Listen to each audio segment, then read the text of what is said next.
तो क्लास शुरू करते हैं आज की। लास्ट टाइम में हम लोगों ने डिस्कशन किया था जिसमें हम रिन्यूएबल सोर्स ऑफ एनर्जी की बात कर रहे थे। रिन्यूएबल सोर्स ऑफ एनर्जी में हम लोगों ने बेसिकली पढ़ा था कि जैसे हमारा नॉन रिन्यूएबल कोयला क्या है, ठीक है, कोयले के बारे में देखा था। और फर्दर हम लोग यहाँ पे और भी चीज़ें देखेंगे, जैसे यूरेनियम की बात करेंगे। यूरेनियम भी हमारा जो है नॉन रिन्यूएबल एनर्जी का सोर्स है, क्योंकि ये भी एक तरह से हमारे जैसे खनिज संपदा का ही खनिज के तौर पर पाया जाता है यूरेनियम। यूरेनियम क्या है? यूरेनियम एक हमारा मॉलिक्यूल है, एलिमेंट रेडियोएक्टिव एलिमेंट है, ठीक है। और ये जो है यूरेनियम, इससे हम काफी अमाउंट में एनर्जी प्राप्त करते हैं, काफी लार्ज अमाउंट एनर्जी प्राप्त करते हैं। तो यूरेनियम एक एलिमेंट का इस्तेमाल करते हैं और जो प्रेजेंटेशन करते हैं शायद 92 ऐसे यूरेनियम को और ऊपर 35। तो परमाणु क्रमांक इसका 92 है और संख्या जो है वर्तमान संख्या 235 है। 238 भी है, 235 भी है, 239 भी है, कई सारे हैं, लेकिन 235 का इस्तेमाल करते हैं क्योंकि इससे हमें अच्छी अमाउंट में एनर्जी मिलती है। तो आपने पढ़ा भी होगा कि दो तरह की क्रियाएं होती हैं, नाभिकीय अभिक्रिया दो तरह की होती है, न्यूक्लियर फ्यूजन होता है और न्यूक्लियर फिजन होता है, ठीक है। अब इसको कैसे याद करोगे? एक होता है हिंदी में नाभिकीय संलयन और एक होता है नाभिकीय विखंडन, ठीक है। तो जहाँ पे संलयन होता है, ठीक है, जहाँ पे दो नाभिक, एक नाभिक मान लो ए है और एक नाभिक जो है, नाभिक मतलब समझ रहे हो ना, कोई भी जो एटम होता है मॉलिक्यूल होता है उसका एक नाभिक होता है, एक मॉलिक्यूल एक एटम हमारा बी। इन दोनों को जब आपस में हम मिलाते हैं, संलयित करते हैं, यानी कि आपस में एड ऑन करते हैं, तो हो जाता है नाभिकीय संलयन। तो संलयन को हम कहते हैं फ्यूजन, न्यूक्लियर फ्यूजन, ठीक है। फ्यूजन वाला जो होता है हमारा नाभिकीय संलयन होता है, ठीक है, फ्यूजन। और नाभिकीय विखंडन क्या होता है? एक ही नाभिक से, जैसे एक नाभिक है, न्यूक्लियस है, इससे इसमें विखंडन हो जाए, अलग अलग नाभिक बन जाए, जैसे दो नाभिक अलग अलग इससे टूट के अलग हो गए, तो ये कहलाता है नाभिकीय विखंडन और इसको इंग्लिश में कहते हैं न्यूक्लियर फिजन। तो नाभिक, दो नाभिक मिलकर एक नया नाभिक बनाएगा तो हम कहेंगे नाभिकीय संलयन, सम्मिलित होना, जुड़ना। और जब एक ही नाभिक जो है वो विखंडित होकर दो या दो से ज्यादा, ठीक है, न्यूक्लियस में कन्वर्ट हो जाएगा तो उसको हम कहेंगे न्यूक्लियर फिजन, नाभिकीय विखंडन, ठीक है। दोनों ही प्रक्रियाओं में, चाहे न्यूक्लियर फ्यूजन हो चाहे न्यूक्लियर फिजन हो, अपार मात्रा में ऊर्जा जो है मुक्त होती है, यानी हाई अमाउंट ऑफ एनर्जी जो है रिलीज होती है, ठीक है। और इसी एनर्जी को हम लोग यूटिलाइज करते हैं और उससे हम लोग न्यूक्लियर पावर प्लांट हुआ या कोई भी और ऐसी चीजें हुई जहाँ पे हम इलेक्ट्रिसिटी को जनरेशन करने के लिए भी इस्तेमाल करते हैं, ठीक है। तो या तो नाभिकीय विखंडन या नाभिकीय संलयन, इन दोनों ही अभिक्रियाओं में हमको मुक्त ऊर्जा यानी कि फ्री एनर्जी। 50 आपका डिस्काउंट करने के बाद का है, बिना डिस्काउंट के आपको हम 300 कहेंगे तो नहीं नहीं नहीं, तो हम 270 बोलेंगे आपका, तो आप 270 में से घटा दीजिए, 240 में। म्यूट कर लो भाई, आरन म्यूट कर लो। हाँ भाई, सॉरी सॉरी। अरे भाई ठीक,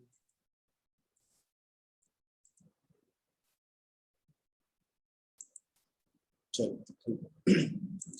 तो होता क्या है बेटा कि दोनों ही अभिक्रिया जब होती है, ठीक है, तो हमको अपार मात्रा में ऊर्जा मिलती है।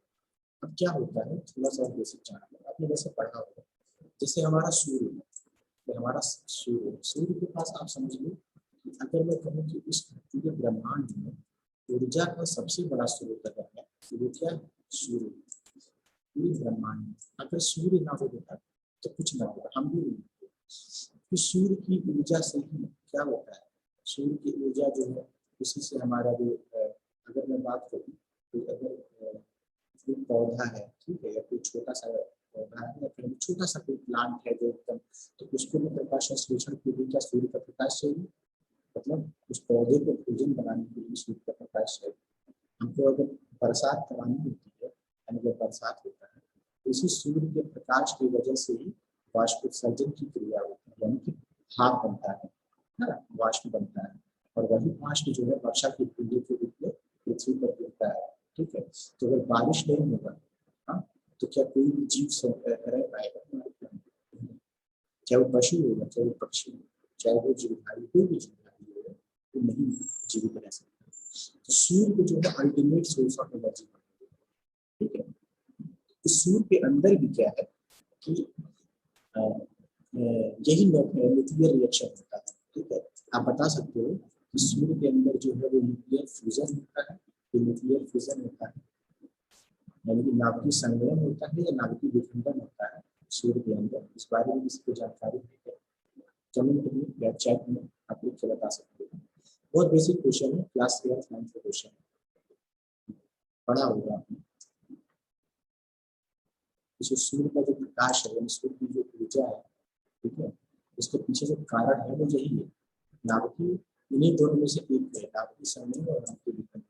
आप बता सकते हो क्या? Anyone have idea?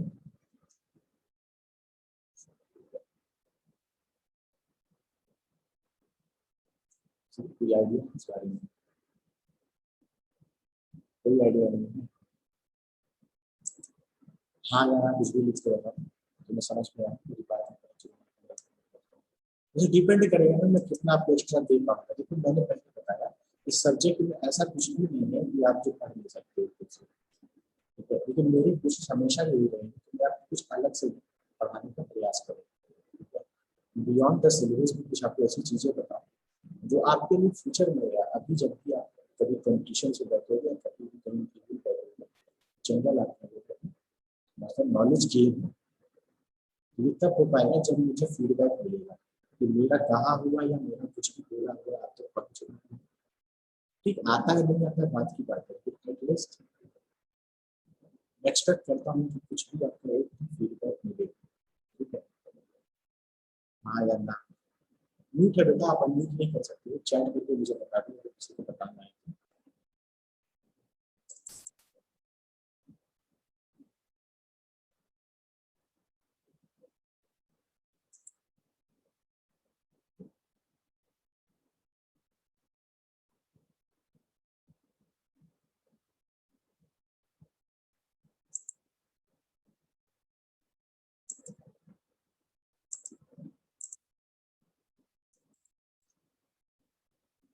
किसी को नहीं बताना है? अच्छा, अनम्यूट करके बोल सकते हो, चाहो चलो।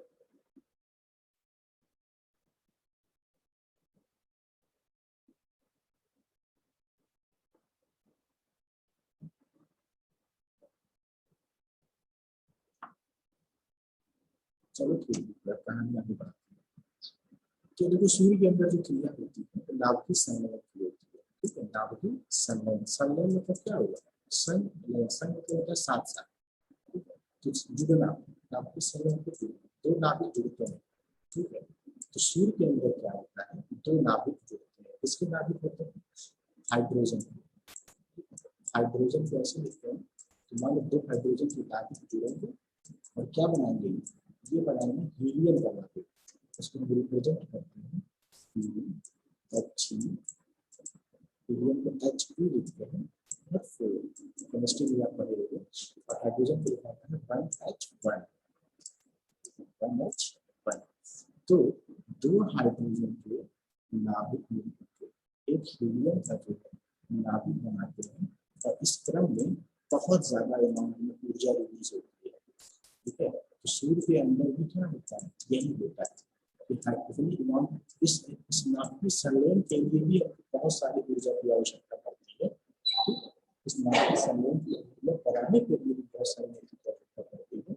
इसीलिए सूर्य के बारे में क्या कहता है कि सूर्य अल्टीमेट सोर्स ऑफ एनर्जी है, इतना ज्यादा उसके पास ऊर्जा है, उसके पीछे का जो कारण है वो। अगर हम बात करें परमाणु बम जिसे आप कहते हो, एटॉमिक बम या एटम बम या न्यूक्लियर बम कहते हो, आज भी हमारा पड़ोसी देश पाकिस्तान देखा जाता है। ठीक है, तो उसके पीछे क्या कॉन्सेप्ट है? उसके पीछे का कॉन्सेप्ट यही है न्यूक्लियर रिएक्शन।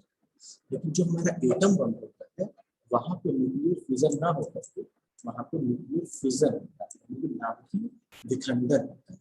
ठीक है, नाभिकीय विखंडन होता है।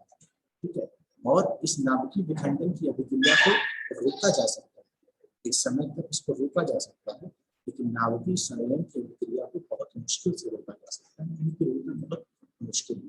ठीक है, तो एटम बम जब होता है, इसीलिए जब एटम बम कहीं भी एक्सप्लोर किया जाता है, कभी भी हमारे एटम बम का जो इसका परीक्षण किया गया और जब इसका विस्फोट किया गया, आपको पता है कि बहुत ज्यादा एनर्जी रिलीज होती है, ऊर्जा रिलीज होती है, और साथ ही साथ बहुत ज्यादा रेडियो एक्टिव एलिमेंट्स भी रिलीज होते हैं।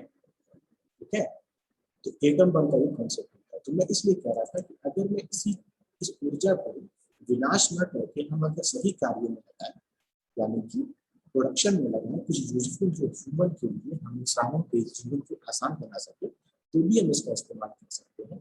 और वही न्यूक्लियर फ्यूजन की क्रिया के द्वारा हम न्यूक्लियर रिएक्टर का इस्तेमाल बनाते हैं, और इस न्यूक्लियर रिएक्टर में न्यूक्लियर पावर प्लांट में इलेक्ट्रिसिटी का निर्माण करते हैं। ठीक है,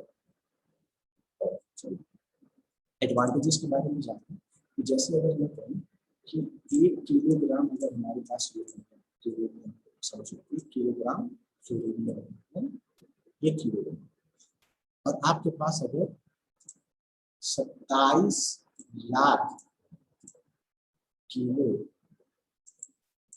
कोयला, आप समझ रहे हो, 2.7 मिलियन किलो, इसके बराबर है 27 लाख किलो कोयला, जितनी ऊर्जा देगा उतनी ही अमाउंट ऑफ एनर्जी जो है 1 किलो यूरेनियम से हमको मिलेगा। समझ रहे हो, 27 लाख किलो को आप अंदाजा लगाएं कितना बड़ा कोयला है।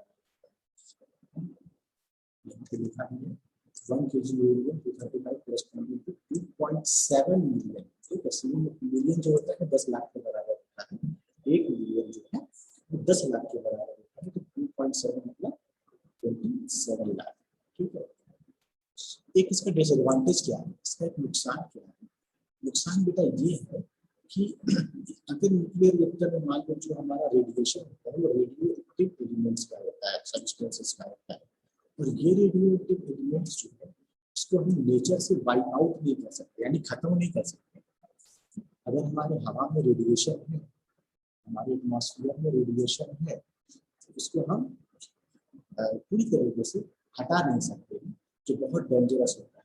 ठीक है, सबसे बड़ा नुकसान। दूसरा बात है जो इससे वेस्ट निकलता है, वो भी हमारा जो रेडियो एक्टिव वेस्ट निकलता है, इस वेस्ट की हम डंपिंग नहीं कर सकते, यानी कि इस वेस्ट को अगर हम कहीं जमीन के अंदर भी डंप करें तो वाटर कंटेमिनेट होगा, यानी वाटर हमारा जो पानी का सोर्स है, तो हमारा जो एनवायरमेंट है, ठीक है, कंटेमिनेट होगा।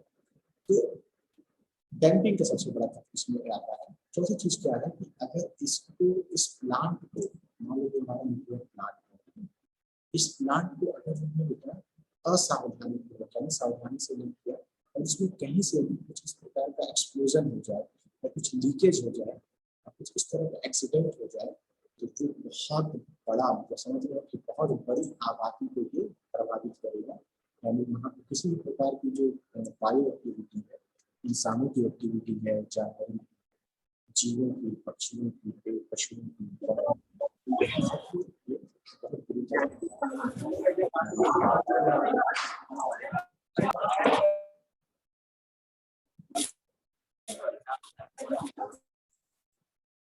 और ये सत्यम भी कुछ कहना चाह रहे क्या?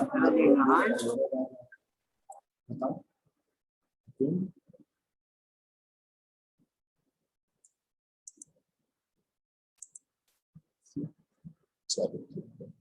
कुछ पूछना है बच्चे, कुछ कहना है, कुछ कहना नहीं, मजा नहीं आ रहा पढ़ाने में, कुछ रिस्पॉन्स नहीं।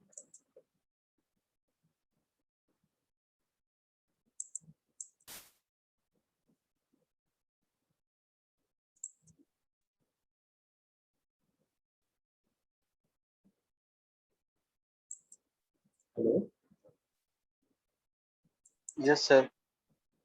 मजा नहीं आ रहा यार, कुछ रिस्पॉन्स नहीं कर रहा, कैसे बनने लग रहा है। क्लियर नहीं आ रहा है।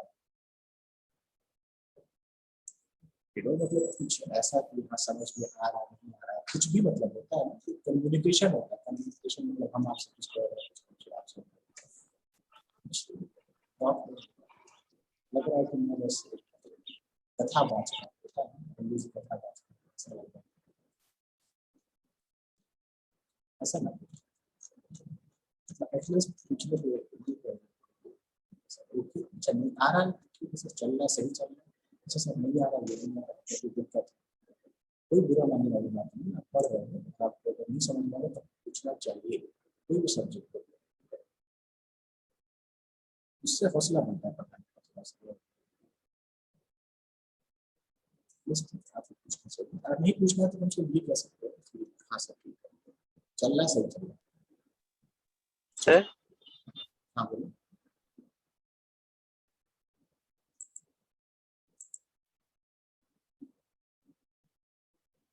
चलो ठीक है, आगे चलते हैं।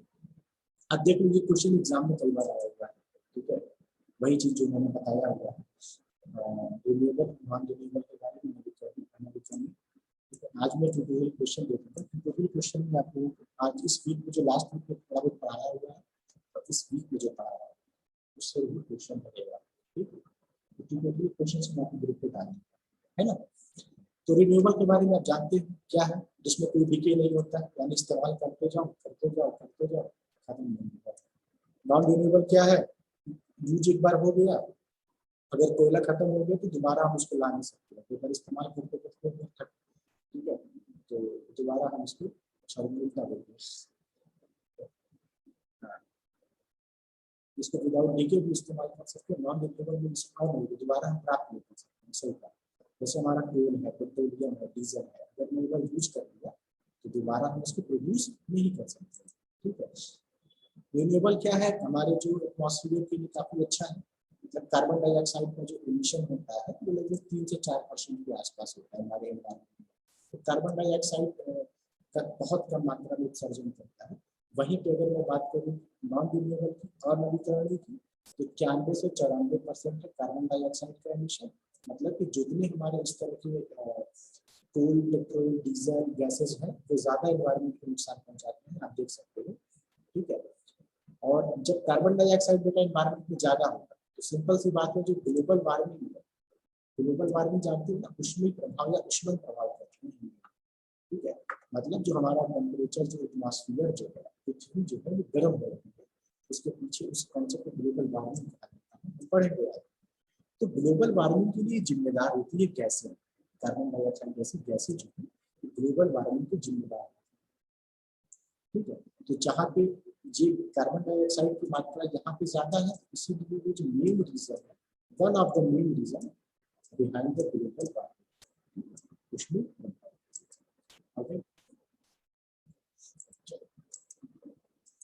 अब देखो, अब ये आता है कि हम जब एनर्जी कंजर्वेशन की बात करते हैं, जब यही एफर्ट लगाते हैं कि जो हमारा कंजम्पशन है एनर्जी का, यानी कि जो हमारी खपत है उसको हम कम करें। Effort to made to reduce energy consumption, जो ऊर्जा का उपभोग हम कर रहे हैं उस उपभोग को कम से कम किया जाए, ठीक है। साथ ही साथ अगर उपभोग करना भी है तो हम किधर उपभोग करें, जो नॉन रिन्यूएबल एनर्जी है उसकी बजाय रिन्यूएबल एनर्जी का ज्यादा इस्तेमाल करें, ठीक है। मतलब एक तरह से एनर्जी कंजर्वेशन का जो ऑब्जेक्टिव है सब्जेक्ट को पढ़ने के लिए, इस चैप्टर को पढ़ने का वो यही है, ऊर्जा के जो हमारे, या जो हम ऊर्जा का इस्तेमाल कम से कम करें, और अगर हमें करना भी है तो हम कोयला, पेट्रोल, डीजल के बजाय जो विंड एनर्जी है, सोलर एनर्जी है, जियो थर्मल है, इसकी तरफ अपने आप को मूव करें, उधर शिफ्ट करें, ठीक है। और एनर्जी कंजर्वेशन इसलिए वो बहुत जरूरी है कि जो इकोनॉमिकल होता है, मतलब जो हमारे इसमें जो कंजम्पशन है, जहाँ पर हम जो इकोनॉमिकल, ठीक है, इकोनॉमिकल मतलब आर्थिक रूप से, इन टर्म्स ऑफ मनी, ठीक है। तो इस चीज को भी वो क्या करता है, एक सॉल्यूशन देता है कि हम अगर उसकी तरफ शिफ्ट करते हैं तो कहीं ना कहीं जो हमारा इकोनॉमिकल बेस है, ठीक है, बहुत सारी अमाउंट में एनर्जी खरीदनी पड़ती है, ठीक है, तो उससे भी हम बचेंगे, ताकि हमारे पैसे का भी जो है बचत कर सकते हैं, ठीक है। ये चीज अब देखो क्यों एनर्जी कंजर्व करना है, तो इसलिए करना है कि we have limited fuels available है। हमारी धरती पे, हमारी पृथ्वी पे जो फ्यूल है, ईंधन है, वो लिमिटेड है, ठीक है। और हमारा जो डिमांड है वो डे बाय डे इंक्रीज हो रहा है, तो प्रतिदिन हमारी जो डिमांड है वो बढ़ती जा रही है, ठीक है। इसलिए एनर्जी कंजर्व करने की आवश्यकता है, बचत करने की आवश्यकता है। और इट इज पॉसिबल, ये संभव है कि किसी दिन क्या होगा, जितने भी हमारे फ्यूल्स हैं, मैक्सिमम फ्यूल्स हैं, वो एग्जॉस्ट हो जाएंगे, यानी खत्म हो जाएंगे। तब हमको मजबूरी के तौर पे अल्टरनेट एनर्जी की तरफ स्विच करना पड़ेगा, ठीक है। ये लिखा हुआ है, हमको मजबूरी के तौर पे अल्टरनेट एनर्जी, यानी जो भी हमारे अल्टरनेट सोर्स है, उधर अपने आप को मूव करना पड़ेगा। तो क्यों ना अभी से इसके बारे में सोचना शुरू करें, ठीक है। चलो, इसी क्रम में हम लोग आगे पढ़ेंगे बेटा। अगला चैप्टर जो है, गवर्नमेंट ने क्या किया, इंडियन पार्लियामेंट में, भारत का जो संसद है, उसने एक बिल लाया, ठीक है। मैंने शुरुआत के लेक्चर में आपको इसके बारे में बताया था, फर्स्ट लेक्चर में बताया था। एक बिल लाया, उस बिल को कहा गया एनर्जी कंजर्वेशन बिल 2001, ठीक है। और बाद में क्या हुआ, इस बिल को हम लोगों ने एक्ट के रूप में, यानी देखो कोई भी अगर कानून बन जाता है संसद के द्वारा, कोई अगर पास हो जाता है ना, कोई कानून पास हो जाता है, तो उसको हम एक्ट कहते हैं, ठीक है। जैसे मान लो, एक मैं एग्जांपल दे रहा हूँ, ये सरकार ने संसद में कहा कि कोई उन्होंने एक बिल लेकर एक प्रस्ताव लाया और कहा कि आज से जो है किसी एक नए संगठन या किसी एक कानून को उन्होंने कहा कि हम लोग कानून लाना चाहते हैं कि कोई व्यक्ति अगर आपराधिक गतिविधि में होगा तो उसको हम 10 साल की सजा देंगे, कम से कम 10 साल की सजा देंगे। मान लो कानून बनाना है सरकार को, सरकार क्या करती है, अपने संसद में प्रस्ताव लाती है, तो जब वो प्रेजेंट करती है तो उसको उस समय हम बिल कहते हैं, ठीक है। बिल, ठीक है। प्रस्ताव हमारा विधेयक होता है, सब विधेयक होते हैं, विधेयक। और जब ये संसद में पास हो जाता है, बहुमत से पास हो जाता है, चाहे किसी प्रकार से पास हो जाता है संसद से, और इस पे फाइनली जो हमारा राष्ट्रपति है वो अपना सिग्नेचर कर देता है इसको, तब ये कन्वर्ट हो जाता है इसमें एक्ट में, अधिनियम में। ये बहुत अच्छा डिफरेंस जानना चाहिए, ठीक है। तो इसी प्रकार सरकार ने क्या किया कि अपना एक एक्ट बनाया, सरकार ने एक एक्ट लाया, कानून लाया। उस कानून में यही कहा है कि अब हम एक बिल लाते हैं 2020 में, सरकार ने कहा कि ऊर्जा की बचत के लिए, यानी better utilization of energy and conservative, हमने एक बिल लाया कि लोगों को ज्यादा से ज्यादा एनर्जी के बारे में अवेयर करने के लिए, बचत के बारे में बताने के लिए, यूटिलाइज करने के लिए गवर्नमेंट ने कानून पारित किया। इसके बारे में क्वेश्चन पूछा जाएगा, हम पढ़ाएंगे नेक्स्ट यूनिट में, ठीक है। और साथ ही साथ काफी चीजों की स्थापना की इसमें, इस एक्ट में उन्होंने बात किया एनर्जी ऑडिट की। ऑडिट मतलब जानते हो क्या होती है, लेखा जोखा, ठीक है। जैसे अपने कॉलेज में फीस जमा करते हो और हमें सैलरी मिलती है, आपका लैब आता है, आपको और भी इक्विपमेंट खरीदे जाते हैं, मेंटेनेंस होता है, तो कॉलेज क्या करता है, ऑडिट करता है कि हमने कितना रुपया इन्वेस्ट किया, कितना हमको प्रॉफिट हुआ, कितना हमको लॉस हुआ, कितना हमको एनर्जी हमने कहाँ इन्वेस्ट की, ये सब चीजें।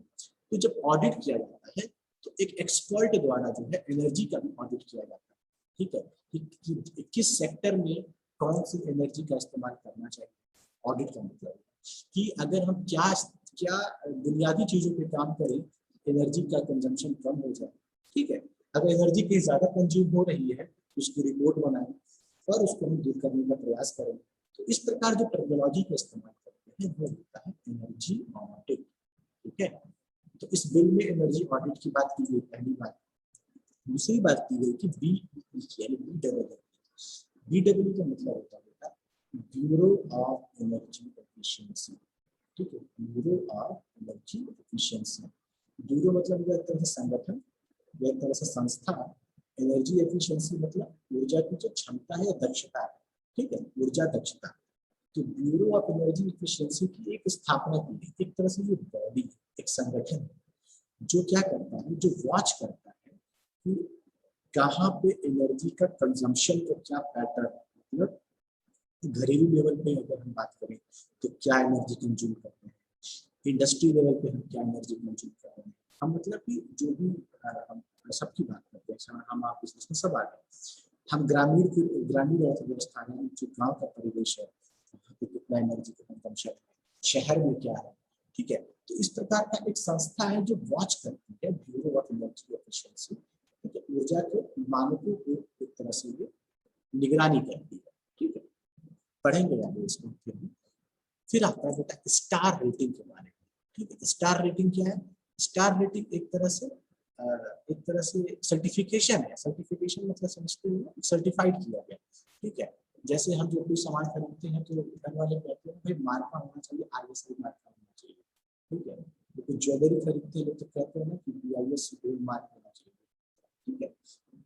कंपनी का नंबर होना चाहिए। जैसे आप कोई स्टैंडर्ड बुक लेने जाओगे मार्केट में तो उसका होलोग्राम लगा होता है, तो लिखा होता है कि असली किताब जो है जिसमें होलोग्राम है वही बना, ठीक है। तो ऐसे ही जो हमारे इलेक्ट्रिकल अप्लायंसेस, ठीक है, इलेक्ट्रिकल अप्लायंसेस है, जैसे मान लो हमारा CFL बल्ब है, गीजर है, रेफ्रिजरेटर है, AC है, ठीक है, फैन है, हाँ, हमारा प्रेस है, हमारा TV है, कंप्यूटर है, तो कौन सा रेटिंग का है? अगर उस पर ये रेटिंग तय हो जाए, जैसे 1 से लेकर के 5 तक की रेटिंग की जाती है, ठीक है, जिसकी रेटिंग जितनी अच्छी होगी बेटा वो एनर्जी कम से कम कंज्यूम करेगा, यानी कि हमारे लिए उतना अच्छा होगा, ठीक है। तो मान लो आप मार्केट में गए और उस पर जो है सिर्फ 1 स्टार बना है, आप उसमें कभी नहीं खरीदने जाओगे। फिर आप मार्केट में गए तो उस पर देखोगे 3 स्टार बना है, ठीक है। आप सोचोगे चलो इससे तो बढ़िया है, बट आप किसी और मार्केट में गए और आपने देखा, आप कभी जाना बेटा इलेक्ट्रॉनिक की शॉप पे जाना, अपने घर में फ्रिज TV देखना, ऐसे स्टार बना होगा डोर पे, 5-5 या 4-4, 5-5, 4.5, 4.5, 5.5, 5.5 नहीं होता, 3.5, 4.5, ऐसे करके बना होता है। तो अगर 5 मार्क बना हुआ है, 5 स्टार बना हुआ है, तो आप कहोगे कि सबसे अच्छा हमारा प्रोडक्ट यही है। और ये कौन तय कर रहा है? कि गवर्नमेंट तय कर रही है। तो गवर्नमेंट ही ये तय करती है कि 5 वाला मार्केट में आएगा तो सब पर ये सर्टिफाइड कर दी गवर्नमेंट ने, ठीक है। और गवर्नमेंट जब मैं कहता हूँ तो गवर्नमेंट मतलब गवर्नमेंट ने एक बॉडी बनाई है, ब्यूरो ऑफ एनर्जी एफिशिएंसी यानी BEE। तो BEE का ये काम होता है इस चीज को मॉनिटर करना। आई होप कुछ क्लियर हो रहा होगा, समझ में आ रहा है? Yes sir, yes sir. ठीक है, तो ये चीजें हम लोग नेक्स्ट यूनिट में डिटेल में पढ़ेंगे थोड़ा सा। इस यूनिट में नहीं था ये, बट यहाँ पे दे दिया स्लाइड तो मैंने डिक्टेट कर दिया, ठीक है। चलो अब हम आते हैं डाटा के बारे में। कुछ डाटाज दिए हैं, जैसे इंडिया के कॉन्टेक्स्ट में हमको डाटा पढ़ना है और उसके बाद यूपी के लिए देखना है डाटा, ठीक है। तो क्या डाटा मतलब कि एनर्जी कंजम्पशन, ऊर्जा का जो हम उपयोग कर रहे हैं। अगर मैं भारत की बात करूँ तो भारत में जो जनरेशन हो रहा है ऊर्जा का जो जनरेशन हो रहा है, ठीक है, उसका 70% भाग जो है किस पे डिपेंड करता है? फॉसिल फ्यूल पे। फॉसिल फ्यूल मतलब क्या होगा? जीवाश्म ईंधन पे, ठीक है। इसमें कोयले की मात्रा 40%, ठीक है।